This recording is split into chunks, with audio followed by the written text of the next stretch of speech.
VS Sanoj ഉണ്ട്. സനോജ്, ഈ ഒരു പ്രൊഡിഷൻ കാണുമ്പോൾ, ഈ ഏതാണ്ട് 5 സർവേ ഫലങ്ങളും കാണുമ്പോൾ BJPക്ക് നല്ല മേൽക്കൈ, നേരിയ ഭൂരിപക്ഷം നല്ല 49 സീറ്റുകൾ വരെ എന്നുള്ളത് നല്ല മേൽക്കൈ തന്നെയാണ്.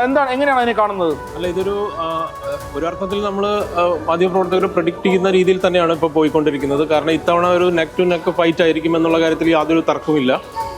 ഒപ്പം തന്നെ ഡൽഹിയിലെ സംബന്ധിച്ചുള്ള ഒരു പ്രശ്നം എന്താണെന്ന് വെച്ചാൽ, ഇതൊരു ഹങ് പാർലമെന്റ് ആണെങ്കിൽ പോലും, അല്ലെങ്കിൽ അത്തരത്തിലുള്ള ഒരു സ്റ്റേറ്റിലേക്ക് പോയാൽ പോലും ഉള്ള ഒരു പ്രശ്നം മറ്റു പാർട്ടികൾക്ക് അവിടെ സീറ്റ് ഇല്ല എന്നുള്ളതാണ്. അതായത് ഇപ്പോൾ മറ്റു രീതിയിൽ നോക്കിയാൽ, മറ്റു സംസ്ഥാനങ്ങളിൽ നോക്കിയാൽ തൂക്കുസഭയാണെങ്കിൽ തന്നെ കോൺഗ്രസിന്റെ പെർഫോമൻസ് ഘടകമായിരുന്നെങ്കിൽ ഇവിടെ അതില്ല. അതുകൊണ്ട് തന്നെ ഇത് വലിയ പ്രശ്നമായിരിക്കും. കോൺഗ്രസിന് ഏറെക്കുറെ 2-1 സീറ്റുകൾ മാത്രമാണ്. ഈ 1 സീറ്റും 2 സീറ്റും ഒക്കെ ഈ കോൺഗ്രസിനെ സംബന്ധിച്ച് നിലവിൽ അവിടെ അംഗങ്ങളില്ല. അത് 1 കിട്ടിയാൽ പോലും ലാഭമാണ്. പക്ഷെ ആ 1 പിടിക്കുന്നത് പോലും ആം ആദ്മി പാർട്ടിയെ സംബന്ധിച്ച് വലിയ നഷ്ടമായിരിക്കും സംഭവിക്കുക. കാരണം കോൺഗ്രസ് അവിടെ 1ലേക്ക് എത്തുന്നുണ്ടെങ്കിൽ അവർ വോട്ടിന്റെ ഷെയർ വർദ്ധിപ്പിച്ചിട്ടുണ്ടാകണം.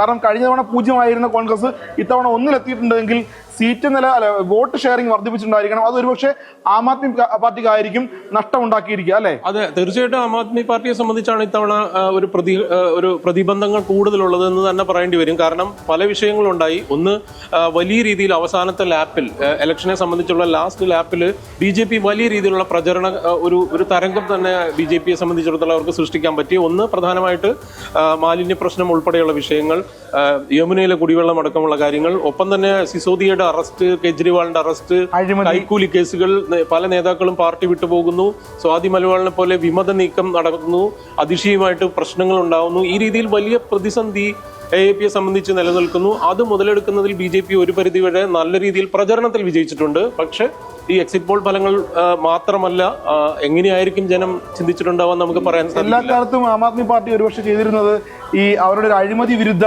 മുഖച്ഛായ എന്നുള്ളതാണ്. കഴിഞ്ഞ 10 വർഷം എടുത്താൽ നമുക്ക് മനസ്സിലാകും, അഴിമതി വിരുദ്ധ അല്ലെങ്കിൽ ചൂലുകൊണ്ട് അഴിമതിയെ തുടച്ചു നിൽക്കുക എന്നൊരു രൂപത്തിൽ. ഇത്തവണ അങ്ങനെ ഒരു പ്രചരണത്തിന് BJP അവർക്ക് അവസരം കൊടുത്തതേയില്ല. കാരണം ഒരു തരത്തിലുള്ള അഴിമതി വിരുദ്ധ പ്രതിച്ഛായയും ആ രൂപത്തിൽ ആം ആദ്മി പാർട്ടിക്ക് മുന്നോട്ട് കൊണ്ടുവരാൻ കഴിഞ്ഞിട്ടില്ല. പകരം അവർ വികസനത്തിലേക്കും BJPക്കെതിരായ പ്രചരണവും ഹിന്ദുത്വത്തിലേക്കും കുറച്ചും കൂടി ഒന്ന് ആത്മാർത്ഥമായി ഇറങ്ങാനും കൂടി ശ്രമിച്ചിട്ടുണ്ട്.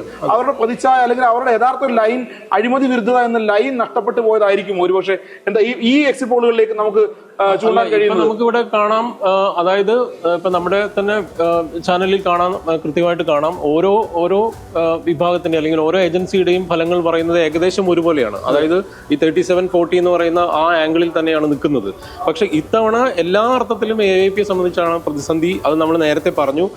ഒന്ന്, ഏറ്റവും പ്രധാനപ്പെട്ട കാര്യം, ഈ പറയുന്ന ലോക്പാൽ നിയമവുമായി ബന്ധപ്പെട്ടൊക്കെ തുടർന്ന് അണ്ണാ ഹസാരെയുടെ കാലം തൊട്ട് തുടങ്ങിയ ഒരു പ്രസ്ഥാനം, അത് അഴിമതി വിരുദ്ധതയും സാധാരണക്കാരെ ആ രീതിയിൽ അഡ്രസ്സ് ചെയ്ത ഒരു പ്രസ്ഥാനമായിട്ടും, അത്തരത്തിലുള്ള രാഷ്ട്രീയ പ്രവർത്തകരുടെ യാതൊരു തരത്തിലുള്ള ആടയാഭരണങ്ങളും ഇല്ലാതെ വന്ന നേതാവ് എന്ന രീതിയിലുള്ള കെജ്രിവാളിന്റെ ഇമേജ്, ആ ഇമേജിനെ ഏതൊക്കെ തരത്തിൽ പറഞ്ഞാലും, രാഷ്ട്രീയ വൈരാഗ്യം തീർത്തു ED എന്നോ അല്ലെങ്കിൽ CBI കേസെടുത്തു എന്നൊക്കെ പറഞ്ഞ പോലും ജനങ്ങളുടെ ഇടയിൽ AAPയെ സംബന്ധിച്ച് പഴയ ഇമേജിൽ നിന്ന് താഴേക്ക് പോയിട്ടുണ്ട് എന്നുള്ള കാര്യത്തിൽ തർക്കമില്ല. മറ്റൊന്ന്, ആ പാർട്ടിയിൽ തന്നെ തുടക്കത്തിൽ ഇപ്പോൾ യോഗേന്ദ്ര യാദവിനെ പോലുള്ള ആൾക്കാരുണ്ടായിരുന്നു, അല്ലെങ്കിൽ തെഹൽക്കയുടെ ഇൻവെസ്റ്റിഗേറ്റീവ് ജേർണലിസ്റ്റ് ആയിരുന്ന പുള്ളി ഉണ്ടായിരുന്നു, അതുപോലെയുള്ള ധാരാളം നേതാക്കളുണ്ടായിരുന്നു. ഇവരെല്ലാം തന്നെ കൊഴിഞ്ഞു പോകുന്നു.